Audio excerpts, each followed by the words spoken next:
Hello everyone and welcome to Club Deck Corner here on Club at 22, the Rangers podcast. This week in Club Deck Corner we debrief yet another frustrating Old Firm defeat and we discuss what the future holds for Rangers and this current group of players, and we will also be discussing the bit of a falling out between the SFA and Rangers, it may seem. I am Scott Carney and joining me tonight is Ali Pearson. Ali, how are you? Brilliant to be on here to talk about what we're going to talk about. I think you could honestly copy and paste, Carney, what we've said in debriefs of Old Firms the whole season, to be honest, because it's the same old, isn't it?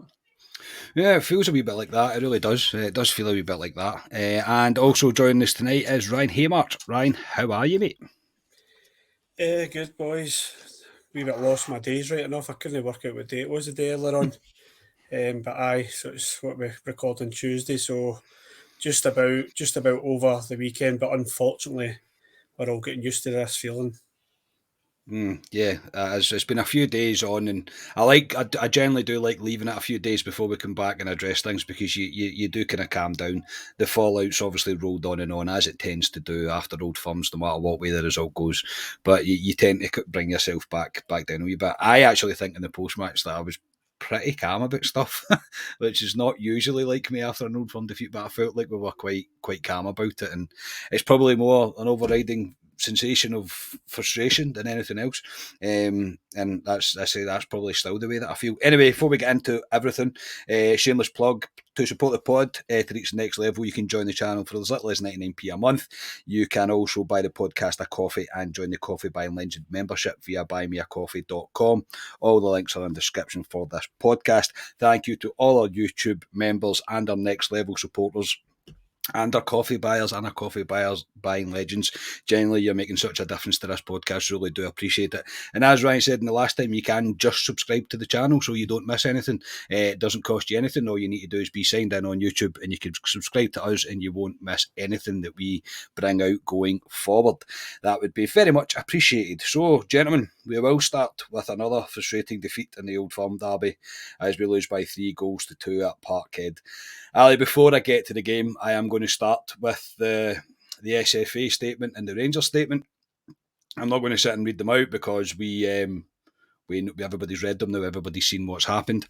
Due to the Alfredo Morelos disallowed goal, Rangers wrote a letter to the SFA to ask for clarification on the decision that was made. The SFA responded by, and first of all, before any moonhowler says anything, and I shouldn't have to say this, see people that are sending abuse to Clancy and that and releasing his personal details. What are you doing? Grow up. Like, come on, get a grip of yourself. It's not called for. It really is not called for. As incompetent a referee that he is, and trust me, I won't miss him tonight, you cannot be doing things like that. It's just bang out of order. There's absolutely no need for it whatsoever. However, Ali, the SFA have doubled down on their man and pretty much said that the decision was correct. They seem to be the only ones that think it, mate. Are you surprised? I'm not surprised. No. Surprised to even get back to Rangers, to be honest, about it. It's we've talked about this since Saturday. I've listened to a lot of ex-pros, the ref watching Sky Sports with Dermot and all that. Everyone's come back and says it was a clear goal. Andy Walker says it was a clear goal. So if Andy Walker says it's a clear goal in Old Firm, it's a clear goal. And they've come back and said it was a correct decision. I think they referenced Brighton this week got a wrong VAR decision, and the English version came back and said they basically apologised. It was a human error, but they won't do that up here, can they? He's not good enough, and I agree with you. He shouldn't be getting what he's getting. Nick Walsh, is there a thing to say that Nick Walsh sat there and looked at that and thought, is it worth me giving this because of the grief I might get from this, from their side and our side as well? It's where we live, Carney, unfortunately. It's hard to explain to somebody down in England what this part of the world is like up here unless you live in amongst it. Both as bad as each other at points, to be honest, but it's pressure on these referees. That's what it is, and that's why they don't give these big decisions. VAR's brought in to try and eradicate it and help, and it hasn't on this occasion. But in terms of the response, I'm Not surprised. That doesn't shock me at all. The biggest bit I get frustrated with is the head of the SFA, Mr. Maxwell, is on 350k plus a year to be doing this job. And if you're going to give or agree that that's a free kick, that situation that happens with Alfredo Morelos, every single corner kick that happens in Scotland will result in a free kick. It's as simple as that. They're both at it, 100%. They're both at each other. In my opinion, Alfredo wins that battle, and it's as pure as simple as that. The bit that frustrates me as well is the majority of the Celtic players don't call for that as a foul. And I think the only one is Joe Hart. I've watched the game back for my sins. And I think Joe Hart's the only one that really claims for it, as every keeper does. Do you know what I mean? It's like Alan McGregor makes a wonder save and still claims that it's a goal kick, even though he blatantly saves it. It's one of those things where nobody else calls for it. It's a ridiculous decision. It really is. It's a ridiculous decision. And it frustrates me that VAR is in place and we're still left with the same. If you want to come out and say that it's human error, it can't be two referees, fully qualified refs in this country, might be two of the best refs in this country. You cannot say they both made that same mistake at exactly the same time. That's just not possible, in my opinion. It just isn't possible. So, Clancy got it wrong, VAR got it wrong, and I'll stand by that. It's a goal every day of the week. Ryan, I'll come to you. Is there any shock in you with the response from the SFA? It looks like to me they're pretty much going, we know our refs are terrible, but at least we give you one to play a game of football, so deal with it. That's what it looks like to me. Yeah, aren't we lucky? And aren't we lucky it was Kevin Clancy? Obviously, they're very quick at responding, so their inbox must be extremely quiet at the moment, the SFAs, because they got the reply back to Rangers pronto. But in terms of Clancy, I'll just say my piece on him. I think I said it at the weekend or before the game. He's not a referee I rate. I don't think that he's got an agenda or anything against Rangers. I just think there's something just not right with Clancy. I don't think he's anywhere near Premier League level for me. He'll have made 100 mistakes for other clubs that I don't see because I'm an ignorant Rangers fan who watches Rangers only. But the Old Firm game, 3-4 years ago at Celtic Park, and he booked Scott Brown twice. I mean, we won that day, and I remember complaining about it because how can you do that? How can you get away with that as well? And you can bring in Willie Collum as well. If you want me to even this up, Willie Collum gave a penalty to Rangers years ago with his back turned when Kurt Broadfoot was brought down and he never even seen it. They gave it. So, unfortunately, incompetency runs rife throughout Scottish referees. There's no doubt. However, caveat to that is they were desperate for VAR to come in to support them, to help them, because they needed that help. They were desperate for the help to be brought into Scottish football. VAR's there. That was the quickest VAR decision I've ever seen. Mm-hmm. Because when I saw it, and I think I'm quite a level-headed Rangers fan, and if anything, I'm actually harsh on Rangers because I'm so pessimistic at times. When I saw it, I thought Alfie's pushed him there.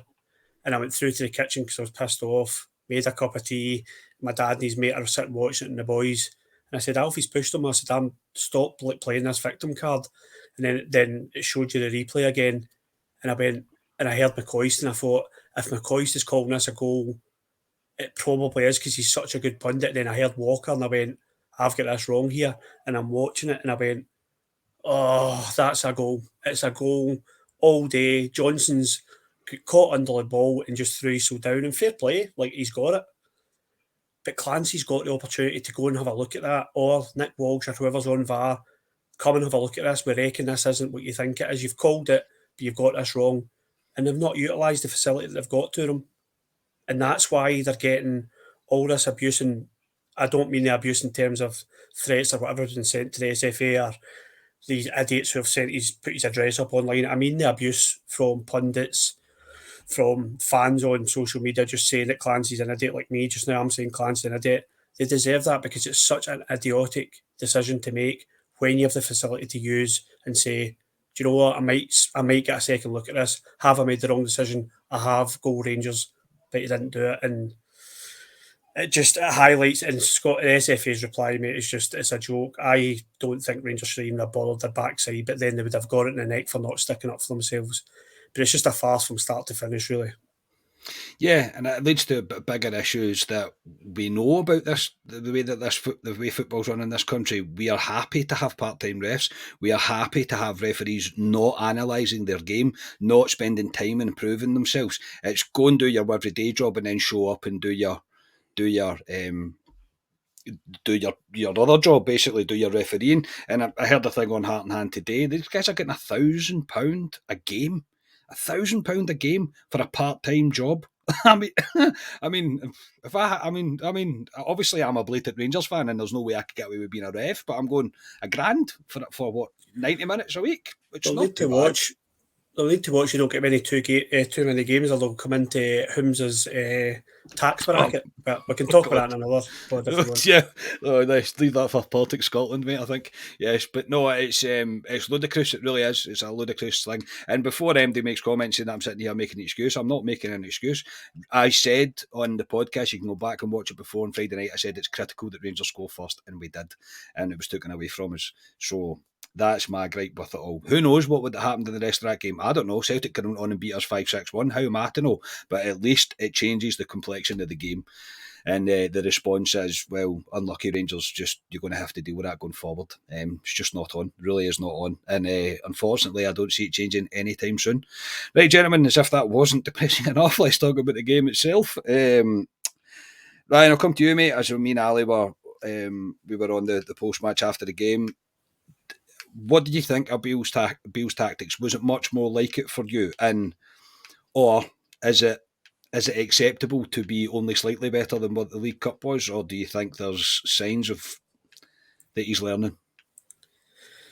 Oh, I've got so many opinions on Beale at the moment. In terms of his selection, personally, I was disappointed because he's obviously spoke to Ali and said, right, who should I pick? As you know, I think if you keep picking players who fail or a failed method, you're going to fail again. And I think let's take Kevin Clancy out of this. I don't think Rangers were good enough to win the game on Saturday. I don't think we created enough. I think big players hid again. Players failed against them again. We can go through individuals if you want, but I think we know who I'm talking about. Our striker missed an absolute sitter of a chance. He's got to smash the net with that. Didn't do it again. I don't know how many chances he had against them, and that's what you get if you keep sticking with these players. That is what you get, in my opinion. We have been here so many times, and that's why I kind of challenged Ali's team on Friday, and I said, "Nah, like we've got to try something different." And I'll keep saying that from now to the end of the season. We need to try something different against them, because I think if you keep going with the same players and the same formation, the same kind of style, then these players have let us down so many times now, Carney, so many times. And I'm talking about the front three. I'm talking about Kent as well, who I did back on Friday because his effort's always there.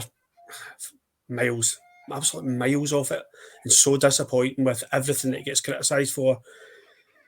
And it just has to change because it is a failed method that keeps failing, and this is what I'm worried about. That Beale is sticking with these players, and I know people will say, who else is supposed to play? Someone else, I don't know. Change it. Kent played 90 minutes or 95 minutes on Saturday, which was an absolute joke. An absolute joke. And unfortunately, Malik Tillman, in my opinion, didn't turn up either, which is disappointing. I know he's 20. The money is probably fair for his potential.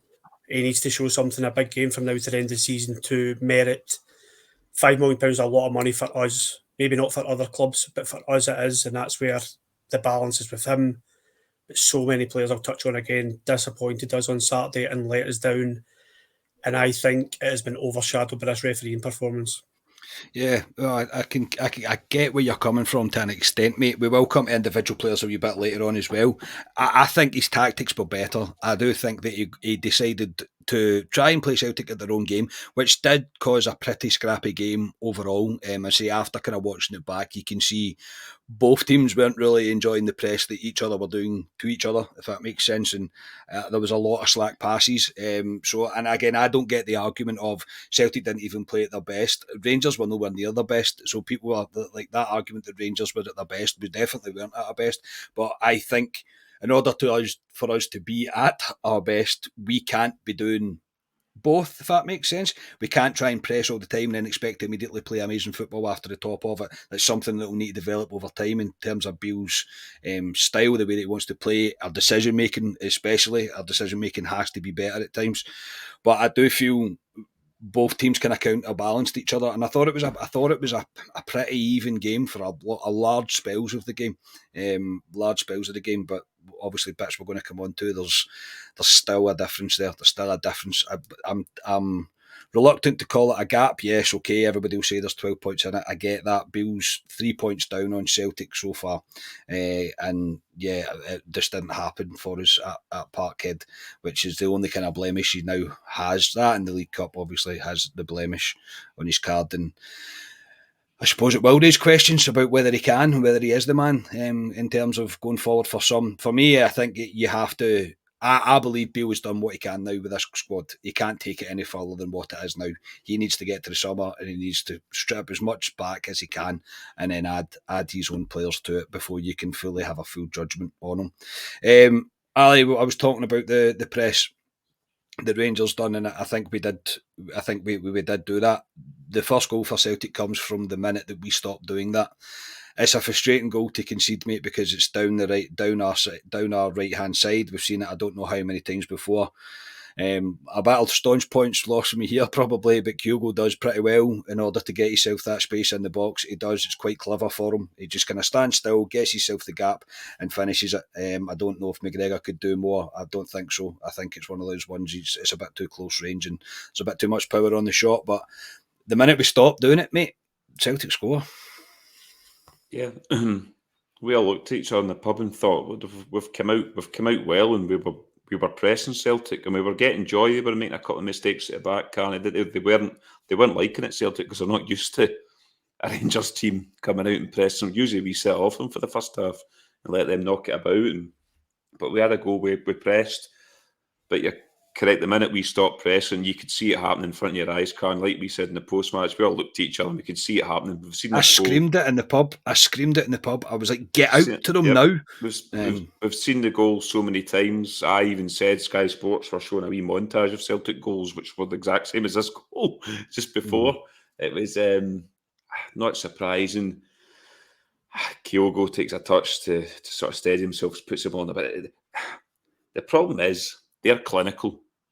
They only needed a few chances, Celtic, to score. We didn't help ourselves by shooting ourselves in the foot, which will come on to, but they're clinical. We are not. I've said it for weeks on this point. We are powder puff up front.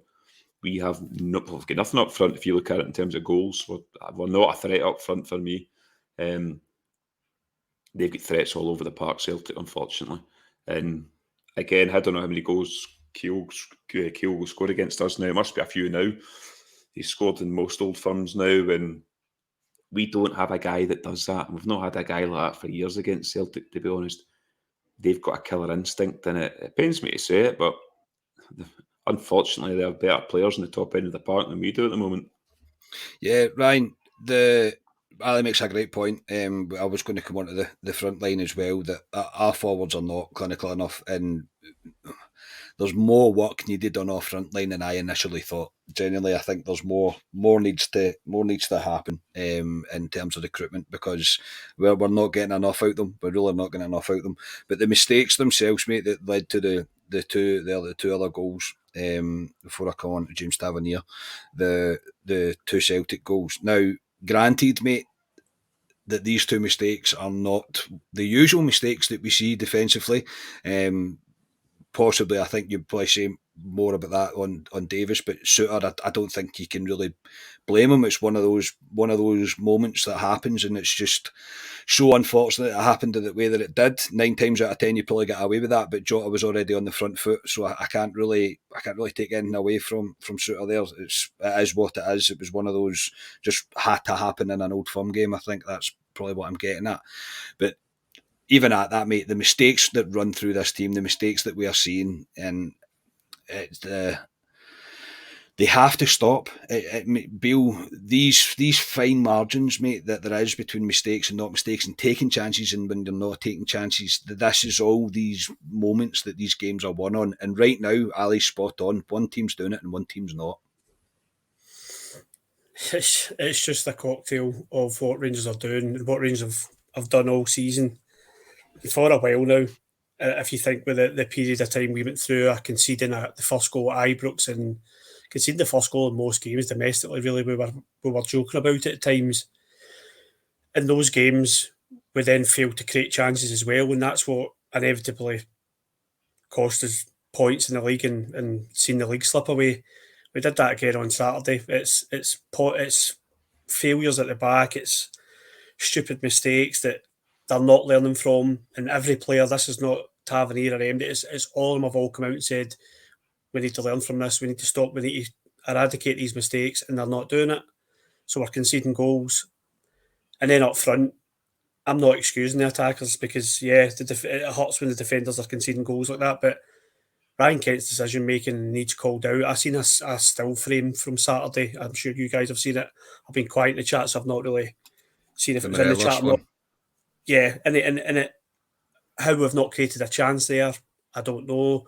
His decision making, and when we're going to make it 3 each, and you think, right, him and Morelos need to get a shot away here, and they start tippy tapping almost as if you have a shot, no, I'll have a shot, no, you have a shot, and it ends up getting played out to Jack or somebody, and that needs to go. They need to find a solution to these problems, because conceding goals like that at the back and not being able to do something when you do have the ball will end in failure every season. They will win treble or double after double. That's going to happen, and that's what Michael Beale has got a huge job, and the board have got a huge job in eradicating. And I think a lot of it is personnel, mate. I think if we look at, there's some players who are doing the exact same thing and have been for years now.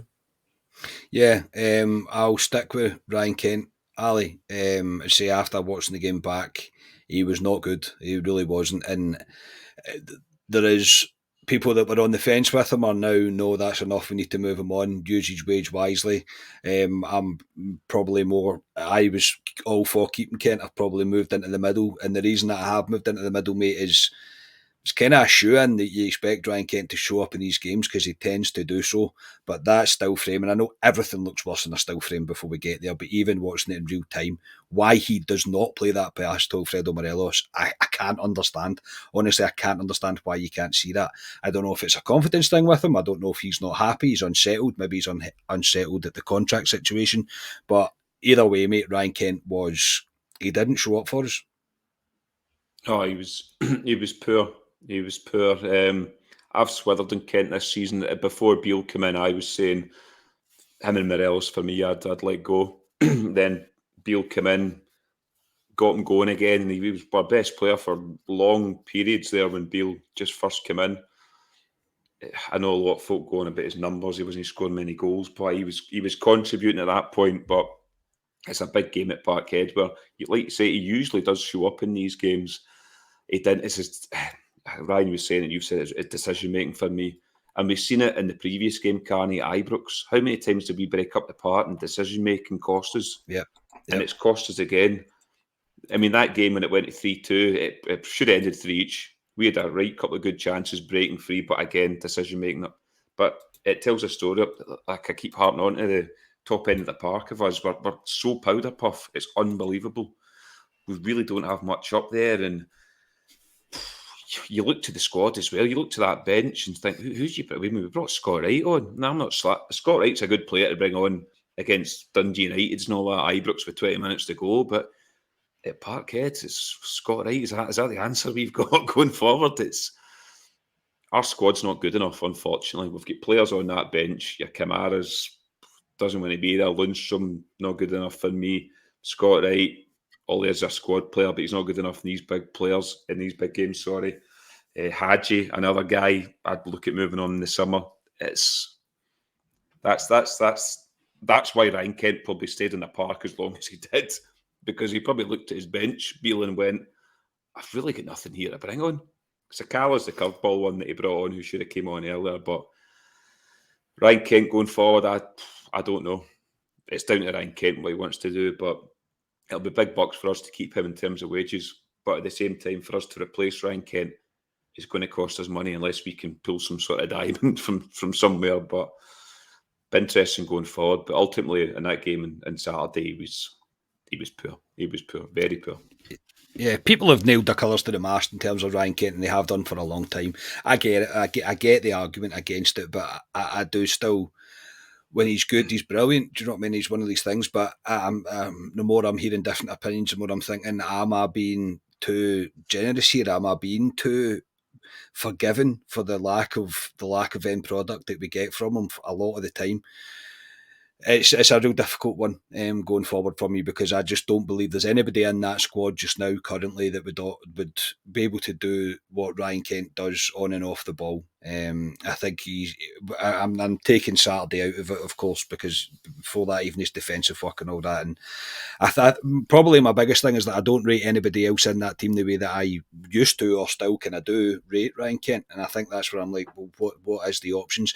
And I get people were saying, don't play him, play somebody else, play Sakala there. See if that goes wrong for Beale in that situation. See if they do play Sakala has a howler and we get beat convincingly. Beale doesn't hear the end of it. Right now, Beale was stuck in between a rock and a hard place because of what he has at his disposal. So he has to get to the summer quick and make a decision. But the sooner the decision is made, I think we all know Alfredo's going. It looks that way. I can't see it changing any way. But I think Ryan Kent's the only one that I think the jury is probably still out on. So I think the decision has to be made sooner rather than later. Ryan? Can I just quickly say, I know we're trying to tie this a bit. In terms of Beale, I think you make a good point there that he was stuck between a rock and a hard place. Fans like myself looked at it and said, the league's over. Like, I don't see us winning it. However, he's Rangers manager. Of course, he's got to say to his players, and the players would have believed that the league is still on. We need to go for it. So he picks his strongest team. 100% back him for that. I totally get it.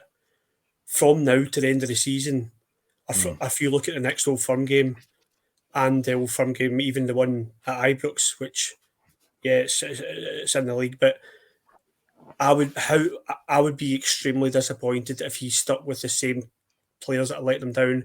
If I saw Ryan Kent lining up at Hampden or at Ibrox, I don't want to see that. I'm sorry, I don't want to see it. I don't think he deserves to play in those games. Who you do play, I don't know, but that's for him to choose. And Alfredo Morelos as well for me, mate. Is players like that I get what he was doing on Saturday, but they've let him down, and that's where I want to see him showing us it and doing something about it. Well, we'll come to it at the end, mate, but I think it's the fact that it's now 12 points, the situation for him has been made a lot easier from what he'll do on Saturday coming forward. I'd be shocked if that team looks anything like that team on Saturday that played against Celtic on Saturday is the same that plays against St Mirren on Saturday. I would be shocked if there's not quite a few changes within that team. I wouldn't even be shocked if we see a completely different shape and different formation from him. But we'll move on to that at the end. Ryan, I'll come back to you, mate. Malik Tillman, you did mention him earlier on. Again, not enough impact in the game for me, mate, and I've been saying it for ages. I think that's the past two Old Firms that I've said against Malik Tillman. We are seeing things from him, there is no doubt about it, but it's against Dundee United, it's against St Mirren, it's against Kilmarnock, it's against Hibs, whatever. It's not been against Celtic. I'm not going to lie, mate, it concerns me. I get he's young. I do understand he's young. But as you mentioned earlier, mate, it's a hefty price tag that we would need to pay for probably a risk. Can you class him as a risk? I think so. I think most players that we are signing in the market we're in are a risk. That's true. Sorry, I probably pogo sticked all over the agenda at the beginning. You did? I don't think I've spoken to anybody about the game since Saturday, mate. I can do this.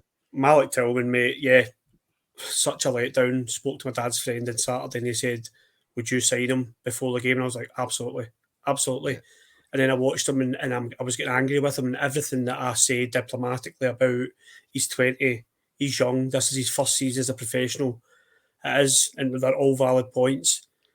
The problem is we can't wait for that just now. We can't sit on potential and hope that somebody's going to turn up and hope that we can nourish him into a great player. We need players who are ready to go now. They are not fully developed, but they're ready to go. They're going to score goals. They're going to be valuable assets. They're going to get their numbers up. They're not going to be, once he settles in a year or two, or once he's had a couple of full seasons under his belt, once he acclimatises, you just look at that lot of the city and they're bringing players from another continent who are hitting the ground running. And they're getting value for their money. So this £5 million is a lot of money for us. I think it's very much in a balance, and I would be not saying to Tillman, but I would be making the decision based on the last two big games, which I know the league game's not really, but if he turns up in one of these Old Firm games this season and then shows it, then I'll be more confident at spending £5 million on him, put it that way. Yeah, I think it's critical for him, Ali, going forward, the last remaining two Old Firms, if he does play, which I presume he will play, probably play both of them. I think they're critical for him to decide his future at Rangers. And I don't want to feel like I'm being overcritical of him, because I'm not. I think he's a fantastic player. I do. I think there's mass potential there, but we've not seen it against Celtic. We're just not. And right now, that is everybody, every single player has been judged right now on what you're doing against Celtic, because the rest of the league, let's be honest, is kind of taking care of itself. It's kind of taking care of itself. Famous last words, of course, but it's kind of taking care of itself. But you have to agree that the next two Old Firms are critical for Tillman. Yeah, I mean the one end of the month for me is the most critical one for Tillman. The one in the league, the end of whenever they've put it in the fixture list at the end of the season, it's a dead rubber for us. To a point, you could experiment in it, what Ryan's going on about for next season, possibly. But it is a dead rubber, that one. Our season hangs in 2 weeks' time, which is pretty bad. Being a Rangers fan, that's how it's came to this season, but it does. But Tillman, he's got vibes of Joe Aribo. Then he turn up in Old Firms in his first season. Yeah, he's only 20. He wants too much time in the ball for me, Malik Tillman. Yeah, you don't get time in the ball in Old Firm. It's frantic, You know what it's like. Especially against that Celtic team, the way they play too. So, yeah, he wasn't great, Tillman, and he hasn't. I gave him a bye in the League Cup final because I don't think he was fit, Tillman, and we've seen that because he was injured afterwards and we didn't see him. So I kind of buy him there, but even previous Old Firms before that, he's never really shown. And that one again at the weekend, he didn't show for me at all again. And Sakala's showed more than he has in these Old Firms. And you're just saying there, Carney, and it's a pod that's will obviously come to the semi-final in 2 weeks' time, and you're saying you expect Tillman to play in that game at Hampden.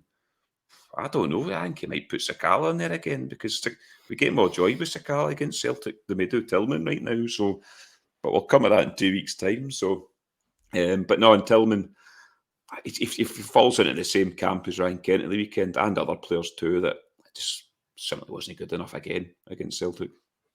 Yeah, he wasn't good enough. He really wasn't.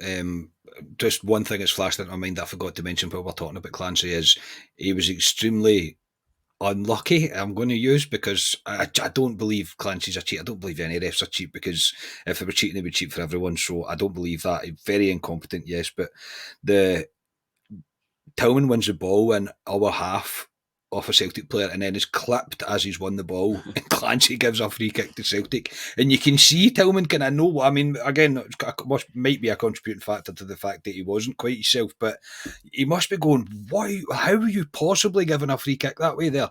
Because Rangers had the potential to break up the park, and Mr. Clancy was not allowing that. So stop at that. Yeah, I just popped into my head there, a baffling decision. But no doubt, I think Tillman needs to show more in these games, because ultimately, as a Rangers fan, even Europe, I take Europe out of it as well, because Europe's always a bonus to us. We always say it. Europe's always a bonus. It's always good to have the runs. It's always great getting to the final. Of course it was. But if you're not beating Celtic, you're not performing against Celtic, it's all going to count for very, very little going forward in terms of your longevity at the club. We'll finish a bit of a positive, Ryan. James Tavernier, his free kick is sublime. I mean, absolutely sublime. It is top draw. No keeper in the world is getting anywhere near it. In off the underside of the bar. Tremendous. And his header as well. Very, very clever. The work between your favourite man, Borna. Borna knows exactly what he's doing there to get the ball into Tav at the back post. It's a great header for him to finish to score his second. And he was unlucky. The back post from the ball coming from the left-hand side. He was unlucky not to get himself a hat-trick. And as great as James Tavernier was, and I thought Tav stepped up. I don't know if you'll agree, but I thought Tav stepped up on Saturday. However, as good as he was, it just identifies, again, Ali's point that he's been saying for a few weeks now, why are we're relying on our right back to score us goals here. Like, it highlights the problem with our front line. I said it was two players that get pass marks for me on Saturday, and he's definitely one of them.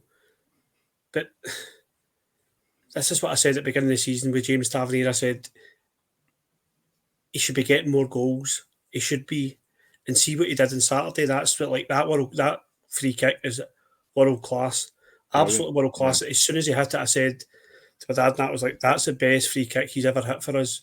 And not just because it was against him, it was just the way it was.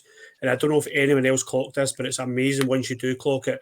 Joe Hart, when he gets back up, thinks it hasn't been in and thinks it's come off the crossbar, hit the line and come back out. He doesn't realise it's hit the net.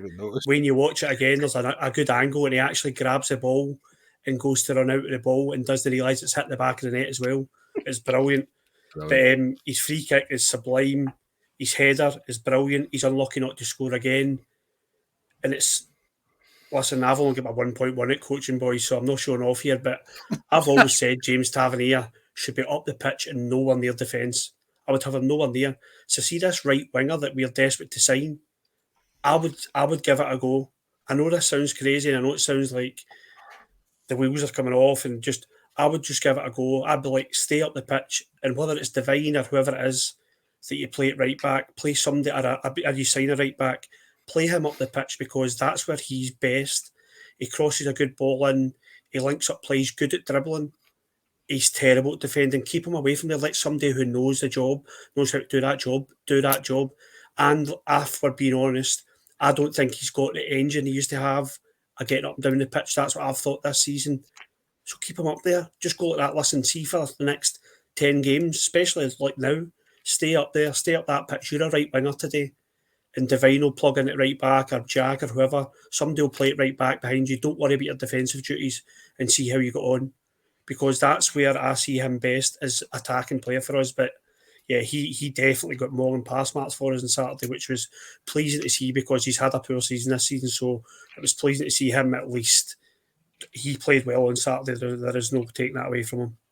Yeah, I think defensively he was actually pretty good on Saturday as well, mate. Again, maybe I'm being a bit too kind, but I thought he kept is it Maida? Is that how you say his name? I thought he kept him relatively quiet. It was a tough shift for him, don't get me wrong, and he was helped by Cantwell a lot, 100%. But I do get your concerns defensively, mate, no doubt. We've always known that really about James Tavernier, that he's never been great defensively, but his numbers are just unbelievable for a right back. Ali, we'll finish on the other pass marks. I don't even need to ask Ryan who it was. Nico Raskin. I was probably giving a wee bit of a hard time during the game, but purely because things weren't going the way that I expected them to.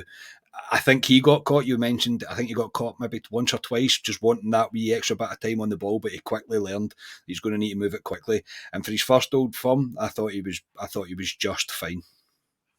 Yeah, and remember he was out injured for a couple of weeks before, so whether he was 100% fit, we don't know, but I thought he acquitted himself well in the middle of the park. He did get a boot in Carney quite early doors, I think, remember, which nullified him to a point, but I like him. He gets a ball, he gets his head up, he wants to move a ball forward, he's got a bit of buzz about him. How many times do we talk about John Lundstrom when he gets a ball and it's once a touch, wants to play it backwards, sideways. Raskin's not like that. And Cantwell as well. I thought he was steady. I didn't think he was brilliant, Cantwell, but I thought he was decent. I thought Cantwell was playing slightly deeper, which I think was kind of part of the press, if you like. So that's why I don't think he was that involved attacking as much. Obviously, you've got Tillman in the team as well going forward. Yeah. If Sakala comes in there, that team, does Cantwell move slightly further forward? Possibly. It's the two of them starting their first Old Firm as well, but I thought they were decent. And we talk about Tillman, that's played a few games now for Rangers and Old Firms and hasn't really showed up. There's two boys that have just started the game for us, brand new signings, and I thought they showed up for us. I thought they were our better players out of the ones you give pass marks to on Saturday. They were in there for me. And that's a positive going forward. And like we say, it's a calibre of signing we need to sign in the summer along the lines of these boys going forward. But Raskin will do for me. He's young, remember. He's a young boy, Raskin. Yeah. I thought he was very good. And to me, we need to build a team around him and with Cantwell. Cantwell's only 24 years of age, whatever it is. So, no, there was positives there. But next season's huge for us because we need to build players around these guys that are at least the calibre going forward of these guys too. Yeah, Ryan, that leaves us with where do we see this squad now going forward. I don't think we particularly learned anything new on Saturday. I don't think there's anything really glaringly obvious that came back and it's kind of reared its head where we've thought, where did that come from? It's all stuff that we know. We know this team has went stale in terms of ability, stale probably in terms of desire, that their kind of willingness to do it. It's all a bit stale. So in that, in terms of that, I don't think we have learned anything new. And I don't think you can blame Beale too much for what happened on Saturday. Ultimately, I think it's the players that are continuing to let him down, themselves down, us down. It's just this group of players has very much reached the end of its cycle. So going forward in the league, mate, especially, probably a silly question. Do you expect to see these fringe players, or at least the players that are definitely going to be here next season, at least get a crack at the whip? I really hope so, Carney. I really hope so. I would be concerned about Michael Beale if he doesn't start playing players who, like Yilmaz, like Alex Lowry, who at the beginning of the season we were all saying needs to be playing this season, at least giving him a shot. Players like him, players get Cholak back in the team because Alfredo doesn't want to be here. Try something up top different, whether it's Cantwell playing in Ryan Kent's position, trying something different, playing players who deserve a chance and who will be here next season. If it didn't go that way, I would be concerned about Michael Beale. There is still a few red flags with Michael Beale for me, but it's very hard, like you said. It's probably overcritical to call him out on. For example, I thought there was a 10-minute period in the second half where he should have changed it because Celtic were there to be taken. Maybe that's just a fan. I thought Tillman should have come off sooner, stuff like that. I thought Kent should have been off, but that's being critical. That's just what you do as a fan. I've done it with Walter Smith, Advocat, etc., etc. So it's probably been overcritical. It's now time for Michael Beale to sieve these players out and make sure he's sieving them out. He must have had a good look at them from when he came into now and realised the players that aren't good enough to stay here, the players that are consistently failing, and hopefully he's identified players that he's going to bring in the summer as well that are going to take this feeling away, really, because unfortunately this feeling of failing in Old Firm games is just familiar, mate, and it needs to go pronto. It needs to go quickly because it feels like we are inferior to them at the moment in these games, and that's the way I think a lot of these players are now going into these games expecting to lose against them, and that needs to go. Michael Beale, to his credit, has eradicated that from domestic games out with Celtic, where we've got the winning mentality back, but we need to get that winning mentality back against them now, and that's his biggest job. Yeah, I can't disagree with that, mate. I think you're pretty spot on, Ali. As mentioned earlier, just briefly, I think that this result has made things pretty simple for Beale to do this, to rotate the squad, to be able to give these fringe players try something new, especially on Saturday coming up. I don't think there's a much better game for it. He's been rewarded this opportunity because the league is well and truly over. Even the believers that were saying it was still doable, it isn't now. It's not going to happen. The league is over. Do you expect them to do it? Do you expect to see a change in terms of maybe shape, maybe players? Do you want me to be blatantly honest with you, Carney? You're going to say no, aren't you? No, because we've got Saturday against St Mirren, and then we're away to Sheep, I think, the following Sunday before we go to Hampden for the semi-final. I don't expect them to make any changes. When I say changes, I mean Yilmaz at left back, dare I say it, Matondo in one of these games. Maybe Cholak might play through. Maybe Cholak might play through the middle on Saturday instead of Morelos, but no, I don't think he will. I think he'll start tinkering after that semi-final, when they are dead rubber games in the league going to end of the season. But with the two games coming up Saturday, I know you fully expect him to change it. I don't think he will. I think it'll be pretty much the same team as what we've seen on. Maybe Sakala might come in, Cholak might play through the middle, but that's about it. The midfield will roughly be the same. Backline will be the same. I don't know what Goldson's injury is, but I don't see him changing very much from now till the semi-final. Afterwards, yes, but not in the two games coming up. And that's me being honest. That's me being honest. No, that's honestly of what course, I think man. No, of course. I would expect to see something different. I would expect to see a kind of a rotation of players on Saturday because I think I'm coming along the lines of what Ryan's saying. What players are we talking about here? I know you imagine like an obvious, but who can else would you think of? Does Barisic deserve to be dropped right now? I don't think he does. No, it doesn't. But do you know what I mean? I don't think he does. I think this is the way I look at it. Obviously, I'm going to jump in with Barisic, but this is the way I'm looking at it. It sounds like, for me, that Borna Barisic is leaving in the summer. He's got a year left in his contract. What he said. He's an internationalist. Do we keep playing him because he's been playing well this season, which he has been, or do we play this guy who we should never have signed in the first place, Yilmaz, who we spent $4.5 million on, and try and get this boy up to speed, who will more than likely be our left back next season? That's the way I'm looking at it. I think Barisic is moving on by the sounds of what he's saying, and I didn't know he only had 1 year on his contract, so I think we've got to look to the future with Rangers and not now. Yeah, I mean, in terms, I get that, I do get that, but I don't. Yeah, with the 2 games coming up, I can get Ali. I'm stuck in the middle here, lads. I'm not going to lie. I'm stuck in the middle. I'm bouncing off both of you here. Going right. Okay, I see both sides of that. To be honest, I think Barisic would stay in. I would expect Suter to start over Goldson. I don't think he'd take a risk if there's any glimpse of it. Goldson having anything. I think McGregor would be hard done by, but if McCrory is going to be it going forward, then you have to start playing him. I don't know if he's still injured or not. I'm presuming he's not. I'm presuming he's fit again. But that's.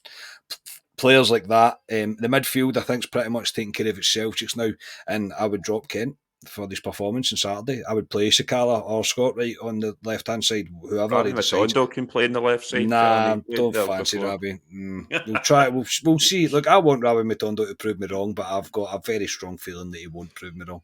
And yeah, Cholak as well. I think Morelos did all he could have done on Saturday. He scored, and it was disallowed, wrongly disallowed. Apart from that, I think he was involved as much as he probably could have. But I do believe that he's moving on, so there's no point in sticking with him. Interesting going forward for sure. That'll do us for tonight, gentlemen. Always enjoyable these pods, Ali, thank you very much for tonight, mate. No problem. It's never great to debrief another old firm defeat this season, but it's where we are this season, unfortunately, and we need to look to next season. But like I say, we still do have the game in the end of the month against Celtic again to hopefully right wrongs. So we'll find out what happens, but yeah, I look forward to Friday. I think it's Scotia hosting on Friday, I think. So. Yeah, I think so. Yeah, I think it will be Scotia on Friday. Then. Yeah. Ryan, thanks very much, mate. Cheers, boys. And sorry, I should have warned you that I hadn't spoke to anybody about the game since Saturday, really. So he's got it in the neck there. Cheers. Yeah. That's all right, mate. I think the wee man was watching this podcast as well because he sounds particularly happy about things right now as well. So I'll go see what's up with him. But yeah, no, thank you everybody for tuning in tonight. Look, it's never easy to do these pods. It's never easy to sit and try and dissect another frustrating game, another frustrating Old Firm defeat. And I say didn't teach said you. Okay, Beale got things slightly better if that. But there is still just the problems still run deep within this team. I don't think we can really doubt that. So yeah, before you go, please do like the videos. Please do subscribe to the channel. That would be magic. We will be back on Friday with Club Live, where we'll preview the St Mirren game, and I think it is Scotia to host. By the way, Scotia's fine. He's just working. So before MD asks where is he, he's just working. So makes a change. But yeah, enjoy the rest of your week. We'll speak to you on Friday. We are Club at 22, the Rangers podcast. Cheers, everybody.